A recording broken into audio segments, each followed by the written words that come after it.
నమస్తే welcome to our channel. ప్రస్తుతం అంతా పొలిటికల్ అనలిస్ట్ శ్రీనివాస్ జొన్నలగడ్డ గారు ఉన్నారు. మాట్లాడే ప్రయత్నం చేద్దాం. నమస్తే అండి. నమస్కారం. అయితే ఏపీ లిక్కర్ స్కామ్ సంబంధించి ఒక అప్డేట్ అయితే వచ్చింది. ఏదైతే ఆ స్కామ్కి సంబంధించిన డబ్బులంతా కూడా 7 ప్రాంతాల్లో 7 డెన్నుల్లో దాచి ఉంచారని చెప్తూ ఉన్నారు.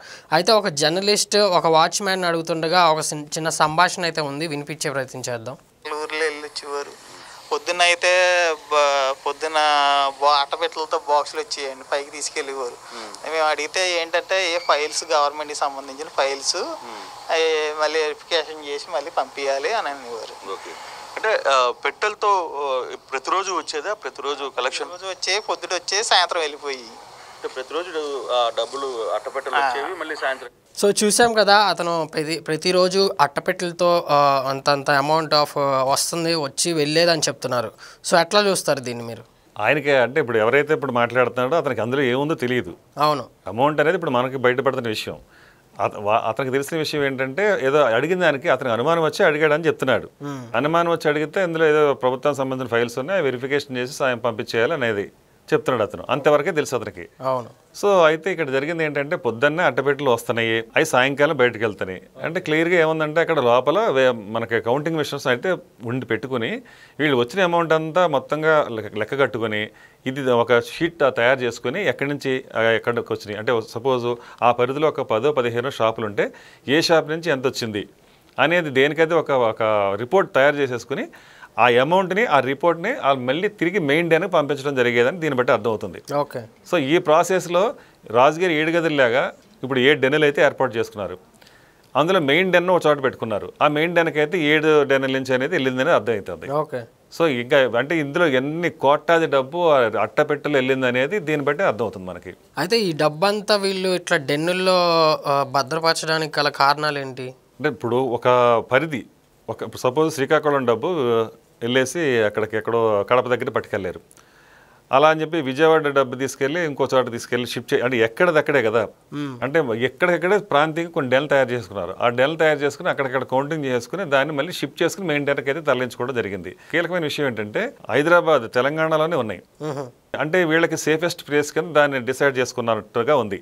అంటే ఎలక్షన్స్ అప్పుడు కూడా 300 కోట్ల రూపాయలు తెలంగాణ నుంచి అక్కడ ఆంధ్రాకి తరలి వెళ్ళగలిగింది అంటే ఇదేం చిన్న విషయం కాదు, ఆషామాషి కాదు. ఊరికే 2 బాటిల్స్ ఏదన్నా మందు పట్టుకెళ్తుంటేనే మధ్యలో ఆపి పట్టుకునే సందర్భంలో 100 కోట్లు డబ్బు అక్కడికి ఎలా ట్రాన్స్పోర్ట్ అయ్యింది అనేది మరి ఇక ఎవరికి వాళ్ళు ఊహించుకోవచ్చు. ఎందుకంటే ఇక్కడ సపోర్ట్ లేకుండా అక్కడ ఇది జరిగే పనేనా, పోలీసులకు పట్టుబడకుండా లేకపోతే ఈ డబ్బు ఎలక్షన్లో మరి 200-300 కోట్లు పట్టుకెళ్ళగలిగారంటే సాధారణమైన విషయం అయితే కాదు. అంటే ఇక్కడ బీఆర్ఎస్ తరపు నుంచి కూడా జగన్మోహన్ రెడ్డికి ఇద్దరు దోస్తులు కాబట్టి ఒకరికొకరు సహకరించుకున్నారు అనే అనుమానాలు కూడా వస్తున్నాయి. అయితే ఈ స్కామ్లో వీళ్ళు బీఆర్ఎస్ తరపు నుంచి కూడా కొంతమంది సహకరించవచ్చు అని మీరు అంటున్నారా? ఇంకా గట్టిగా చెప్పాలంటే ఖచ్చితంగా చెప్పొచ్చు. ఎందుకంటే మీకు అక్కడ ఏదైతే దుబాయ్లో ఒక ఫ్లాట్ తీసుకుని ఒక విల్లా దాంట్లో వీళ్ళు కార్యకలాపాలు సాగించారు, అదే ఫోన్ ట్యాపింగ్ విషయంలో. అంటే ఫోన్ ట్యాపింగ్ గ్యాంగు అదే దాంట్లో ఉన్నారు. అలాగే ఇక్కడ లెక్కర్ మాఫియా సంబంధించిన గ్యాంగు అదే దాంట్లో పనిచేశారు. అంటే వీళ్ళిద్దరు కలిసి అక్కడ ఆర్గనైజ్ చేశారు ఇవన్నీ. అంటే దీన్ని బట్టి అర్థమవుతుంది వీళ్ళ దాంట్లో వాళ్ళు ఇన్వాల్వ్ అయి ఉన్నారు, వాళ్ళ దాంట్లో వీళ్ళు ఇన్వాల్వ్ అయితేనే కదా అక్కడ జరగగలిగేది.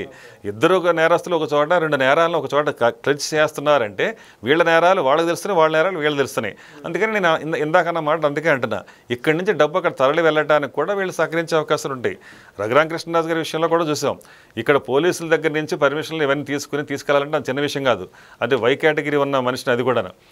అలాంటిది మరి ఇక్కడ నుంచి సింపుల్గా ఎత్తేసేయగలిగారు. ఇద్దరు కలిసి ఈ విధంగా ఒక రకంగా ఇరుకుని పెట్టడానికి ఇబ్బంది పెడతానికి చాలా ప్రయత్నాలు చేశారు ఇది తెలుగుదేశాన్ని పార్టీని. అయితే ఏ వాహనాలు వాడుంటారు? అంత భారీ మొత్తం డబ్బు కదా. అదే అంటున్నాడు కదండి, ఫార్చ్యూనర్ వాహనాలు, తర్వాత ఫార్చ్యూనర్ ప్లస్ అలాగే బెంచ్ కార్లతో ఇంకా ఆడి కార్లు ఒకటని కాదు, వీళ్ళు లగ్జరీ అనుభవించారు కాబట్టి అలాంటి కార్లను తీసుకురాగలిగారు. ఇంకా చెప్పాలంటే ప్రభుత్వ వాహనాలు కూడా వాడారు అంటున్నాడు అతను. అంటే గవర్నమెంట్ వెహికల్స్ కూడా దీనికి వాడారంటే ఇంకెంతకంటే దురదృష్టకరమైన విషయం ఉంది. ఆ సాక్షాత్ తుడా చైర్మన్ ఎవరైతే ఉన్నారో చివరెడ్డి భాస్కర్ రెడ్డి, ఆ తుడా వాహనాలను కూడా దీనికోసం ఉపయోగించాడు అంటున్నారు. అది కూడా బయటపడి దాని నుంచి కూడా డబ్బులు విపరీతంగా డంప్ చేశారు. సో ఇంకా అదేనే ఇదని కాదు, ప్రతి వాహనాన్ని వాడారు వీళ్ళు డబ్బులు ఒక చోట నుంచి ఒక చోట ట్రాన్స్పోర్ట్ చేయడానికి. అయితే ఈ డబ్బు మొత్తం ఎవరి దగ్గరికి వెళ్ళి ఉంటాయని మీరు భావిస్తున్నారు? అందరూ చెప్పుకునేదే కేసులో కూడా మనకి అంటే ఇప్పుడు విచారణలో కూడా దర్యాప్తులో తేలింది అదే. ఇప్పుడు చాలా క్లియర్ కట్గా ఛార్జ్ షీట్లో కూడా మెన్షన్ చేశారు. ఇది అంతిమ లబ్ధిదారుడు జగన్మోహన్ రెడ్డి అనేది అందరూ చెప్పుకునేది ఛార్జ్ షీట్లో కూడా అదే విషయాన్ని స్పష్టం చేస్తున్నారు వాళ్ళు. అంటే దీనంటే ఇప్పుడు పూర్తిగా సాక్ష్యాధారాలు సేకరించిన తర్వాత కేసు దర్యాప్తు ఇంకా ఒక పూర్తిగా కొలిక్కొచ్చాక ఇది ఓన్లీ ప్రిలిమినరీ ఛార్జ్ షీట్ ఇది. దీని తర్వాత అడిషనల్ ఛార్జ్ షీట్ ఉంటుంది, దాని తర్వాత ఫైనల్ ఛార్జ్ షీట్ ఉంటుంది. ఫైనల్ ఛార్జ్ షీట్ వచ్చేటప్పటికల్లా ఆ ఫైనల్ అనే మీరు ఎవరైతే అంతిమ లబ్ధారంటారో అతనికి పూర్తిగా అంటే నాకు తెలిసి 41 నోటీస్ ఇచ్చి A41గా ఈ లోపలే అతన్ని చేర్చే అవకాశం ఉంటుంది ఎవరైతే జగన్మోహన్ రెడ్డి ఉన్నారో. ఎందుకంటే ఇదంతా ఏ విధంగా జరిగింది, మిథున్ రెడ్డి అలాగే విజయసాయి రెడ్డి గోవింద బాలాజీ ఈ ముగ్గురే కీలకం ఎండ్లో. అంటే రాజకేశ్వరరెడ్డి ఒక ఆర్గనైజేషన్ చేసుకుంటే A1గా ఉన్న రాజకేశ్వరరెడ్డి కింద టీంను పెట్టుకుని అది మొత్తంగా కలిసి దీన్ని ఎప్పటికప్పుడు చర్చలు చేసుకుంటే వీళ్ళు ముగ్గురే కోఆర్డినేట్ చేశారు. ఈ ముగ్గురు నుంచి కోఆర్డినేట్ చేసిన తర్వాత ఫైనల్గా గోవిందప్ప బాలాజీ దగ్గరికి వెళ్ళేది. గోవిందప్ప బాలాజీ నుంచి ఇంకా చివరి డెస్టినేషన్ ఎక్కడ ఉంది అక్కడికైతే డబ్బు వెళ్ళింది. ఇది మాత్రం వాస్తవం. ఆ గోవిందప్ప బాలాజీ ఎక్కడ పనిచేస్తున్నాడు అనేది అందరూ క్లియర్. అది భారతీయ సిమెంట్స్లో పనిచేస్తున్నాడు, అక్కడక్కడ CA, రెండోది అతను అక్కడ డైరెక్టర్ కూడా. సో ఫైనల్గా గోవిందప్ప బాలాజీని దాటుకుని తర్వాత నెక్స్ట్ స్టెప్లో డెస్టినేషన్కి వెళ్ళిపోయింది ఆ డబ్బు.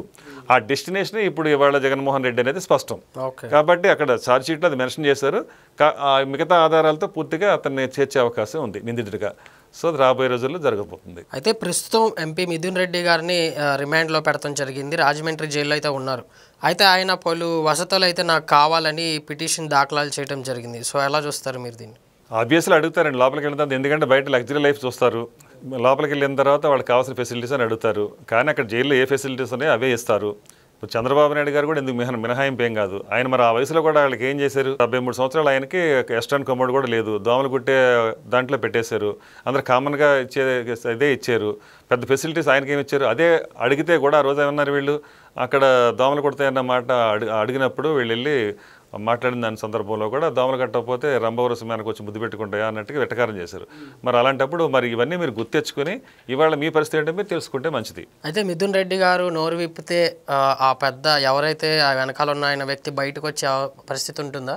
ఇప్పుడు జరిగేది కస్టడీలో ఉన్నారు, రిమాండ్లో ఉన్నారు.